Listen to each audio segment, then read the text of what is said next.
Halo semuanya, nama aku Neng Rosi Rostiani dengan NIM 15012233112, kelas AB4601. Di sini aku akan menjelaskan tentang sejarah perbankan dan fungsi bank di Indonesia dari buku 2 Perbankan Seri Literasi Keuangan yang langsung dikeluarkan oleh OJK resminya loh. Nah, kalian pasti udah nggak asing kan dengan perbankan? Iya benar, perbankan merupakan salah satu industri keuangan yang menjadi bagian dari sistem keuangan di samping pasar modal, dana pensiun, asuransi, dan lainnya. Saat ini perbankan Indonesia masih memiliki pengaruh yang paling besar dalam mendukung stabilitas sistem keuangan karena mayoritas masyarakat dan perusahaan keuangan masih menginvestasikan kelebihan dananya pada instrumen keuangan dari bank seperti tabungan, deposito, dan giro. Meskipun saat ini sudah tersedia alternatif investasi keuangan seperti saham di pasar modal, asuransi, dana pensiun, obligasi, dan lain-lain.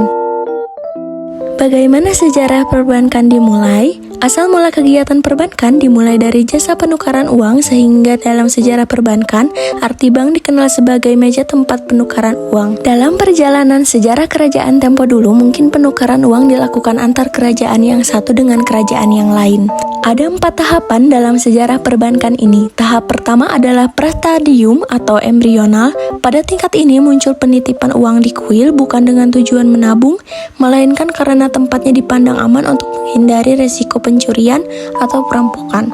Tahap kedua adalah penerimaan dan pemberian kredit. Usaha bank yang menonjol pada zaman Babilonia kuno adalah IGB Bank dan berkembang pesat pada abad ke-6 sebelum Masehi. Bank ini bukan saja melakukan jual beli mata uang, tetapi juga menerima simpanan dan memberikan kredit dengan motif mencari untung. Lalu tahap ketiga adalah munculnya fasilitas transaksi pembayaran. Kemajuan perdagangan menimbulkan perkembangan baru dalam alat pembayaran, yaitu berupa wesel, walaupun belum dapat dipindah tangankan. Dan tahap keempat terdapat 2 kejadian penting. Yang pertama adanya penciptaan tenaga kerja baru oleh Goldsmith Banker. Kedua, lahirnya bank sentral dan bank-bank lainnya antara lain di Perancis pada tahun 1716 berdiri Banque Generale yang merupakan bank deposito dan berhak mengeluarkan uang kertas bank. Tahukah kalian pada perkembangannya, bank yang pertama kali menawarkan jasa dan berbagai fasilitas lain sebagaimana layaknya bank pada zaman sekarang adalah Bank Barcelona di Spanyol yang dibangun pada tahun 1401 Masehi. Bank ini menawarkan jasa simpanan, penukaran mata uang, dan kredit. Bahkan, bank ini yang pertama kali memperkenalkan sistem cek yang kita kenal saat ini. Seperti yang kita ketahui, sejarah perbankan di Indonesia tidak terlepas dari zaman penjajahan Hindia Belanda. Pada masa itu, Dejavasche Bank NV didirikan di Batavia pada tanggal 24 Januari 1828, kemudian menyusul Netherlands Indische Escompto Maatschappij NV pada tahun 1918 sebagai pemegang monopoli pembelian hasil bumi dalam negeri dan penjualan ke luar negeri, serta terdapat beberapa bank yang memegang peranan penting di Hindia Belanda. Pada 5 Juli 1964, atas dasar pertimbangan politik untuk mempermudah komando di bidang perbankan dalam rangka menunjang pembangunan semesta berencana, pada tahun 1965 pemerintah menetapkan kebijakan untuk mengintegrasikan seluruh bank-bank pemerintah ke dalam satu bank dengan nama Bank Negara Indonesia.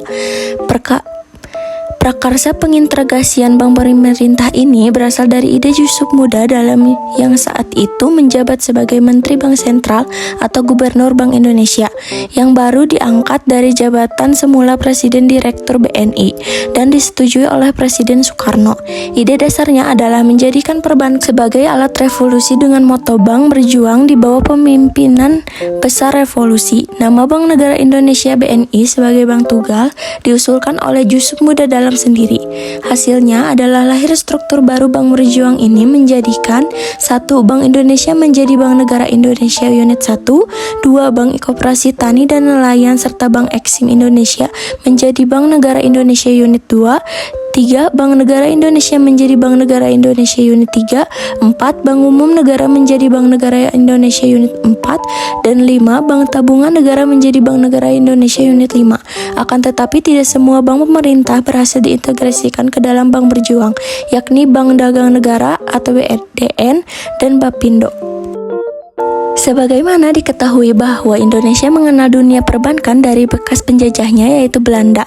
Oleh karena itu, sejarah perbankan pun tidak lepas dari pengaruh negara yang menjajahnya baik untuk bank pemerintah maupun bank swasta nasional. Pada 1958, pemerintah melakukan nasionalisasi bank milik Belanda mulai dengan Nationale Handelsbank atau NHB yang selanjutnya pada tahun 1959 diubah menjadi Bank Umum Negara atau BUNEG dan kemudian menjadi Bank Bumi Daya atau BBD. Selanjutnya pada 1960 secara berturut-turut Eskomtobank menjadi Bank Dagang Negara atau BDN dan Nederlandse Handelsmaatschappij atau NAM menjadi Bank Koperasi Tani dan Nelayan atau BKTN dan kemudian menjadi Bank Ekspor Impor Indonesia atau BEII. Berikut adalah bank-bank milik pemerintah. Yang pertama, Bank Sentral. Bank Sentral di Indonesia adalah Bank Indonesia atau BI berdasarkan UU nomor 13 tahun 1968 yang kemudian ditegaskan lagi dengan UU nomor 23 tahun 1999. Bank ini sebelumnya berasal dari DCFC Bank yang dinasionalisasi pada tahun 1951. Yang kedua, Bank Rakyat Indonesia atau BRI dan Bank Ekspor Impor. Bank ini berasal dari De Algemene Poststudien Bank, kemudian dilebur setelah menjadi bank tunggal dengan nama Bank Nasional Indonesia atau BNI, unit 2 yang bergerak di bidang rural dan ekspor impor atau Eksim. Yang ketiga, Bank Negara Indonesia atau BNI 46. Bank ini menjalani BNI unit 3 dengan UU nomor 17 tahun 1968 dan berubah menjadi Bank Negara Indonesia 46. Yang keempat, Bank Dagang Negara atau BDN. BDN berasal dari Eskomtobank yang dinasionalisasikan dengan PP nomor 13 tahun 1960. Namun PP ini dicabut dan diganti dengan UU nomor 18 tahun 1968 menjadi Bank Dagang Negara.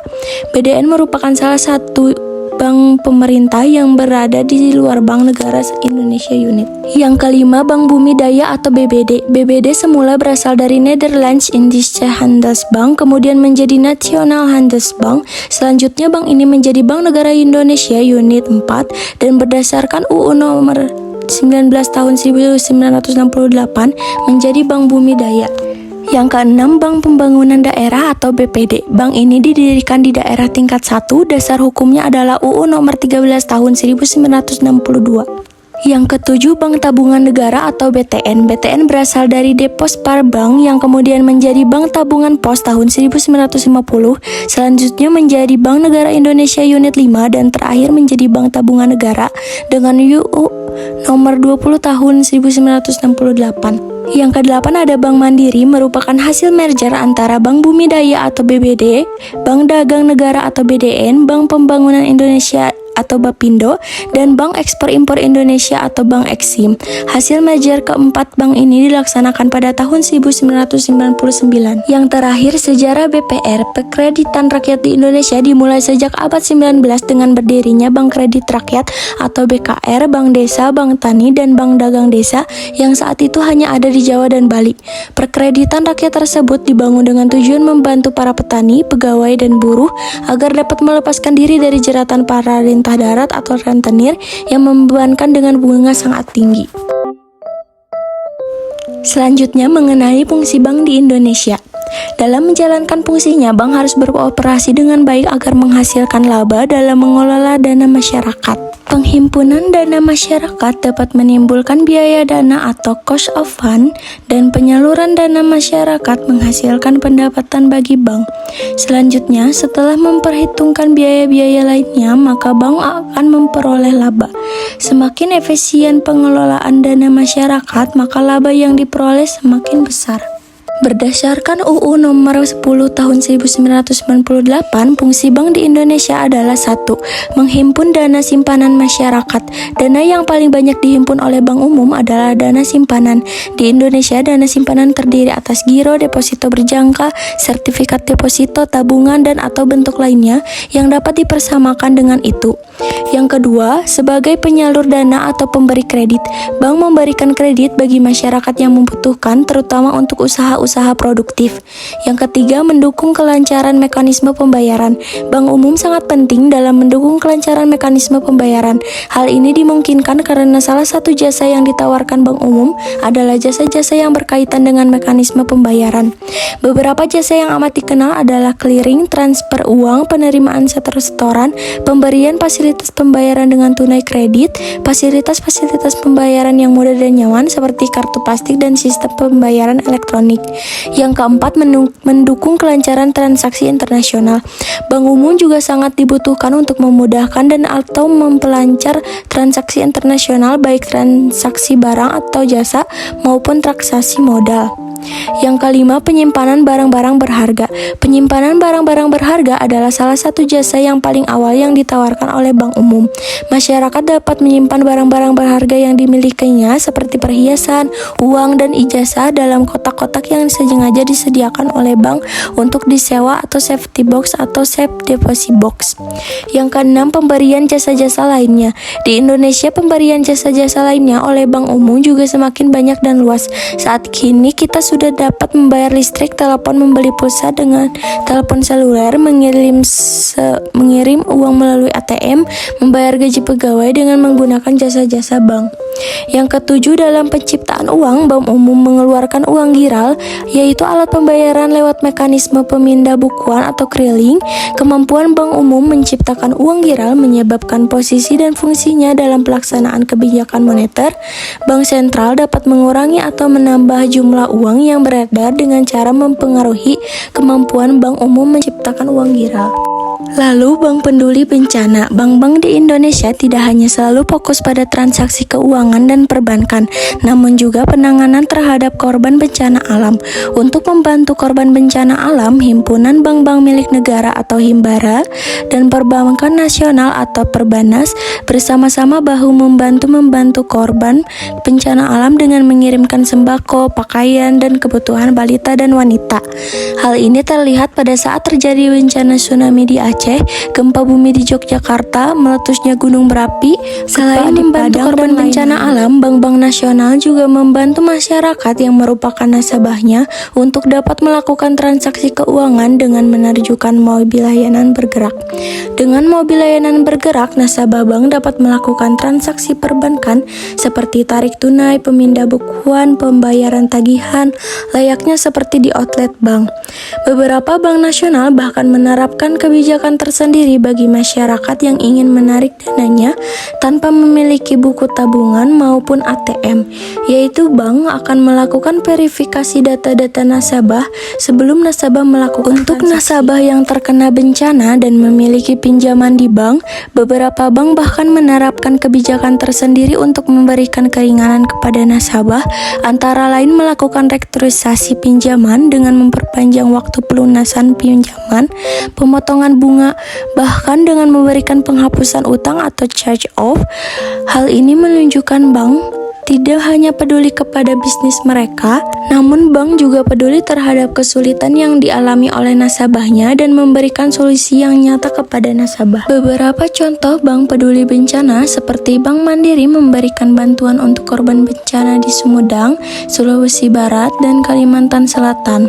Lalu CIMB Niaga peduli bencana alam gempa bumi, banjir, dan erupsi Gunung Merapi. Bank juga memberikan donasi untuk kegiatan Ramadan, Idul Adha, dan Idul Fitri. Lalu PT Bank Rakyat Indonesia atau BRI Persero Tbk BRI melalui program BRI Peduli menyalurkan bantuan terhadap bencana banjir di Semarang. Lalu Bank Jatim Peduli Kelut adalah bank bentuk kepedulian Bank Jatim secara korporat kepada para korban bencana alam erupsi Gunung Melut. Lalu Bank Syariah Indonesia atau BSI Cabang Praia salurkan bantuan kepada madrasah terdampak bencana banjir beberapa waktu lalu. Ada juga Bank Indonesia dan Perbankan Nasional menyerahkan bantuan kepada korban musibah bencana alam di Aceh dan Sumatera Utara melalui Palang Merah. Dan juga PT Bank Indah Perdana Tbk tergerak untuk menyalurkan bantuan dalam bentuk sembako untuk korban yang tinggal di pengungsian dan sebagai rasa tanggung jawab mereka. Ada pula Bank BJB Syariah menyalurkan sejumlah bantuan kepada para korban bencana gempa bumi di Kabupaten Cianjur. Itulah contoh dari beberapa bank yang peduli bencana. Sekian dari aku, terima kasih sebelumnya, mohon maaf apabila ada kekurangan. Semoga juga dapat bermanfaat. Sekian dari aku, wassalamualaikum warahmatullahi wabarakatuh.